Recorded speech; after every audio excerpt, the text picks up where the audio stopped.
better be not pregnant. You know we have law here, right? Yes, yes, no ma'am. Yes. The police will get you if you're pregnant and not married.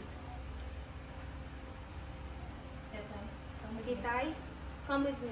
Yes, Let's madam. check the food on the kitchen. Yes, madam.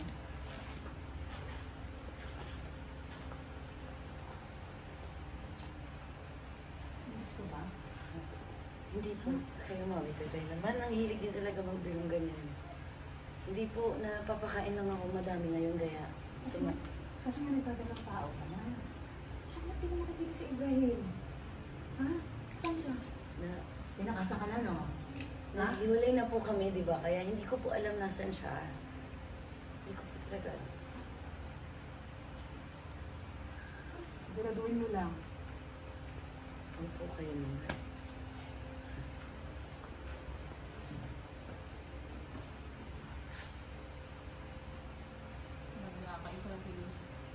Nagkatuwalaan kita eh. Tapos mawawala ka na lang na parang mula.